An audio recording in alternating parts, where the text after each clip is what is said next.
Hello, everyone, and welcome back to another Corporate Underground. We have Millie joining us again. Thank you for joining us. Hi, everybody. Thanks for having me. That's all right. So what we're going to discuss this week is an episode you've picked, and it's quite interesting because if we go back not that long ago, there was business Tony, there was personal Tony, there was this. I had a lot of really versions of myself, but business and personal were very different. And I know the topic you want to talk about is how they shouldn't be and how they should become one. So you want to explain why you have that belief? Look, thanks for having me on. I really appreciate the opportunity just to chat very candidly about myself, which is a rare thing. And because I'm usually all about the business, and I'm usually all about the other, helping other people. So to speak really candidly about myself, I appreciate it. I think years ago when I lived in the Kimberley, which is it's a long time ago, I had a really interesting business, and we had a big staff there, and I'd had several businesses at that point, and my thing was basically taking something that was stuffed and getting it going and then growing it and then really turning it into something extra special, which we did with that business as well. But I realised that I could bring exactly who I was to that business. And at the time, I think I was about 34 or 35. And I had tried doing it the other way, trying being, very professional. And I had achieved a lot already by the time I was 35. But I was always, I think, had this fake it till you make it sort of kind of thing. And that was very much the 90s, that what they told people in the 90s, fake it till you make it. The trouble with that is you get to a point where you cannot fake it. And if you cannot make it and you cannot do what you say you can do, you become uncovered very quickly. Mm-hmm. And I think that this is still relevant today in all this entrepreneurialism, which quite frankly, probably don't get me started on entrepreneurs because, that's a whole nother thing of bullshit, I've got to say, and this self-proclaiming of people. At the end of the day, you have to be able to build on one foundation. You have to start on a solid rock foundation and build one step at a time. And, I'm in my early mid-50s now, and I've been doing this game nearly 30 years. And at my 50th birthday party, which was delayed here a little bit for a couple of personal reasons, and my husband at the time was very sick, and so we put the party off. I stood there in front of essentially 100 people who were colleagues who'd become personal friends, small group of family, and people who were just my people, and people who I just love, and said, I feel deeply professionally satisfied, but I actually more so feel deeply personally satisfied. Now, and I also said I've been doing that for a long time. It comes from two things: knowing yourself, making quite a lot of mistakes along the way to uncover who that self is, all right? And then really, I think, making sure that you are constantly reflecting about where you're going. I live a directional life. People say I'm lucky, but really I've driven my luck, and I've been brave enough to say, look, that piece there, I've gone through a cycle. And I talk about this on the videos on my webpage, where I'm talking about having a different experience. It's the flip side that clients experience. But I had those experiences where things weren't working, and I was able to flip it around and get myself into a cycle where I could have a great experience. Even if the day was rough and things were challenging, I could still have a good experience that day, and at the end of the day feel deeply satisfied that I'd done all that I could do. Mm-hmm. And so if that... Sorry, you've got... When was the first time that you realised that you loved yourself? And like...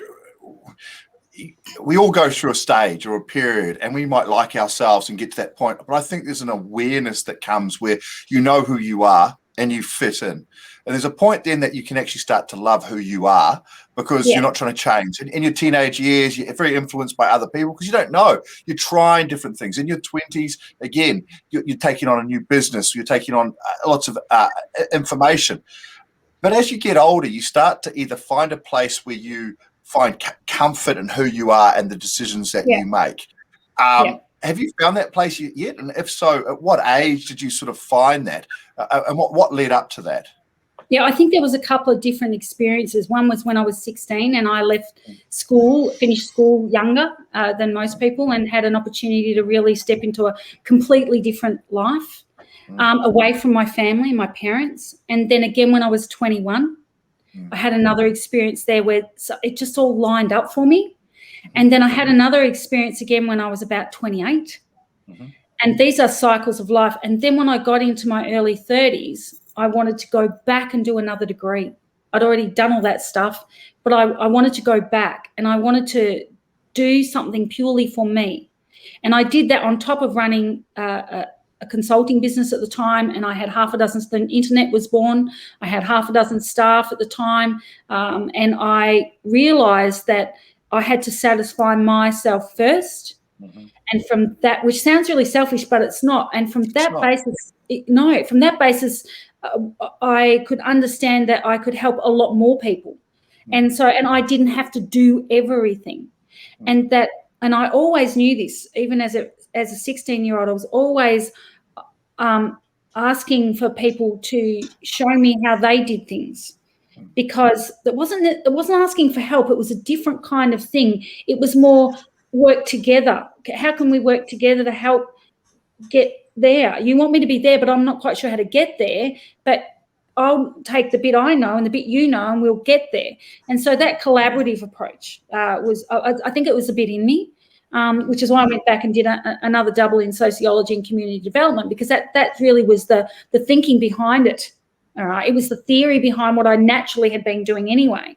And I actually found that degree to be a bit out of date in its thinking, but it provided a foundation of history and understanding. So I think in my 30s, early 30s, really came into my own, and I found ways to make a really super happy life for myself and my kids and things. And I still come back to this foundation.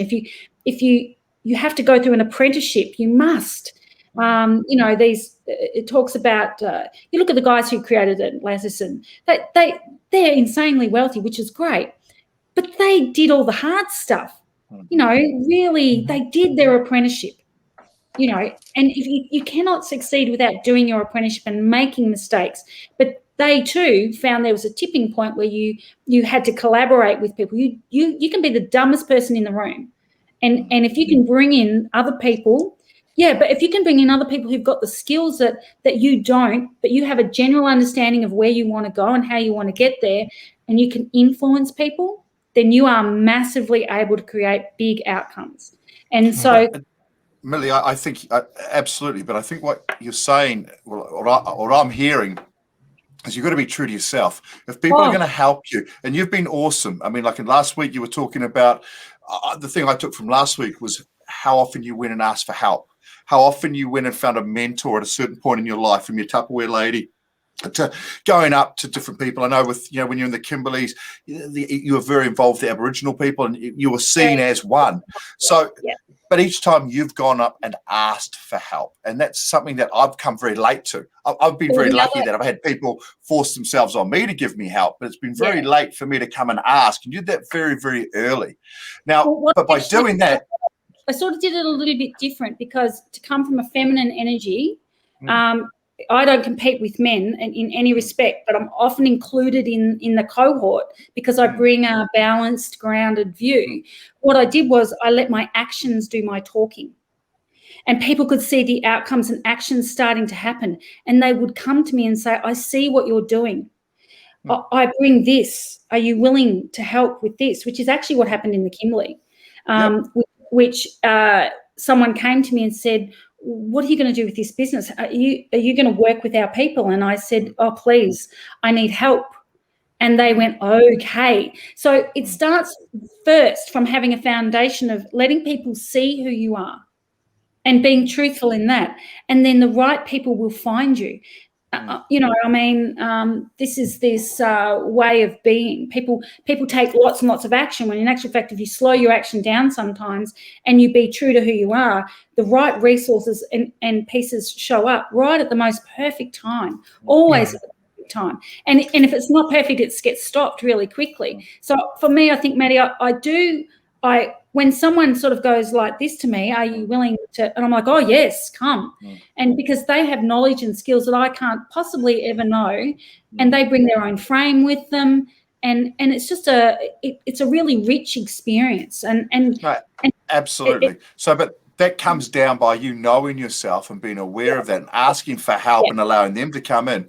That allows your business and your personal to actually combine, because you're asking for help, which is probably the most powerful thing you can do, because you're asking somebody else. Then they've got to step forward into that. So that gives you that combination of personal and business that allows that to be a friendship of the two, which I think is one of your biggest strengths, because you've allowed that. Where a lot of people go, I'm work Tony, or I'm work Ronan, and I'm fun Tony, and I'm fun Ronan. And all of a sudden there's this jumble and this mix where people don't see the full you. So only if you see small parts of someone you can't really connect with that, not fully. You're only connecting with a part of it, and there's something that's missing. And I see with you're very open to all of that and allow that to happen. And if you're not the right one, that's okay, but you're not in. I'll move on and stick with that piece, which I've seen you do really well. There's also a level of vulnerability that takes. One of the lunches we did for the data crowd, I posed a very similar question. I said, look, most people, business owners, think, how do I do this? How do I figure that out? A smart person and someone who's a bit vulnerable said, look, I don't know the answer to this. Who do I know in my network or my trusted advisors does? Right? Exactly. So you're not there. You talk about your clients being the stage where they're stressed, they're up and down this emotional roller coaster because they don't know what to do, right? It takes that level of vulnerability and I haven't got this figured out. I don't know all the answers, but there are other people smarter than me that do. And if I can open up, if I can be vulnerable and I don't know all the answers, or I can start to find ways that I can include people, and that's not always paid people, that's even the peers around you start to ask people, I'm having this problem. You can then find other people that have already done what you've done, have got a better solution, better idea. You haven't got to figure it all out yourself. I honestly, part of the thing about getting the massive outcomes that we get for clients is because I really collaborate with other key resources and people that I bring into those businesses. If I try and do everything myself and control it myself, it reduces the outcomes that people get. I do what I'm really good at in the business, and then I bring other people that I know and trust, because some of the people that I work with have had their absolute heart broken by resources that haven't done the right thing. The key is that you, by showing your actions, you're building trust with people straight away. They're watching what you do. They're watching what how you're rolling, how you're treating people all the time. And so for me, there's no separation the way I treat people in my personal life to the way I treat people in business. If you're playing up in my personal life, you know about it. And so I don't accept that in my life. I won't accept. There's a beautiful thing about getting into your 50s. You can allow people to behave the way they want to without getting tangled up in their stuff. And so it is a really lovely way to be. It's really authentic. You can just allow people to be, and those that want a different will come. But there's no separation for me about the way I treat my adult children and the way that I treat their friends. It is. We do Orphans Christmas here. My son said to me the other day, "Oh my God, it's the best day of the year. It's bloody hilarious. It's like an open house." But that's how it is. And so the same with clients. How I treat them and the way that I show them how to be as well. And when we deal with the trauma pieces that are going on, it's the same. Sometimes I'm saying to clients, stop that, pull your head in. Like, that's really... Millie, it's also because of your honesty. Tony has got... I've been able to work with Tony for a little while now, and you see that in himself. You see that in Ronan. It's that a belief that they don't have to help you, but they'll wait to, they'll offer. You see a lot of people just go in and start working with something that you might not want to go. I mean, I create bubbles, and I get caught on that all the time, where I've created a bubble and people go, you live in a bubble. No, I've created that. I've created those people around me. I've created that lifestyle, and I want to expand that bubble and that area. I mean, Tony, what do you think? Where are you going? I was going to ask, like I said, I did have my multiple personalities, and I thought, Millie, why do you think people have that? Why was there separate versions from, do you think, in people that you saw? I think that sometimes, I think it's partly an age cycle thing. I think that that as a younger person, people are afraid of being found out about what they don't know. I think that is very much for men. It's about being perceived as actually being in control and knowing that they know how to do everything, and which is a misconception. And most of my clients are men. And then, so that the reality for them is that, they have to be the protector, the provider in their mind, because that's the way their brain's built. I mean, the brain's really, really old. And so that they think that's how they have to be. And, it's interesting that men are being allowed to soften a little bit more now and go, actually, I do need help. I mean, I think about my first husband, 30 years ago, wasn't that keen on changing nappies. But my own son, his time's coming. He's going to be all over that. You don't have to make him. It's an evolution thing, I really think, as well. And there's also a lot of people doing it now, Millie. I mean, there's enough people that are doing that. It feels more normal. I mean, I changed my son's nappies, and my father, there's no way, because none of his peers did it. Where now it's sort of seen as normal, and it's part of just helping out, being part of the hive, part of the group. So I think there's a lot to be done with leadership in regards to that, and people actually stepping forward and seeing that. I doubt. I mean, I hit 50. I mean, these are the balloons from last week.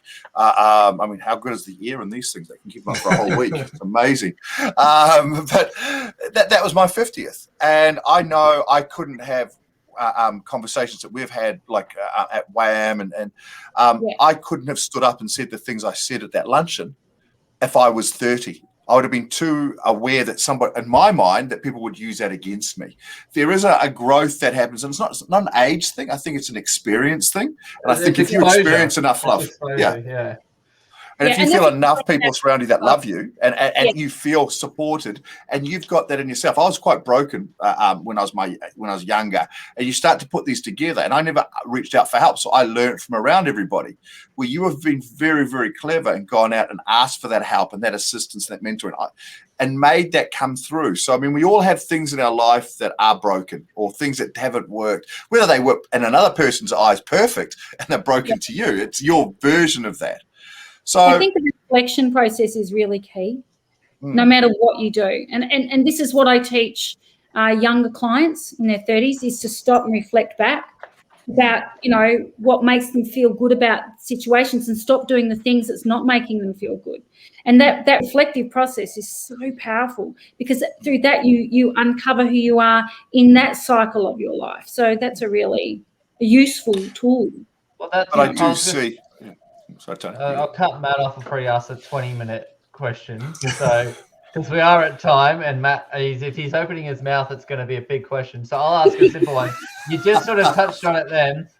Once again, like, what's one tip or another tool, like you just mentioned then, that you could give our listeners to not have that split, or not feel like they need to have that split personality?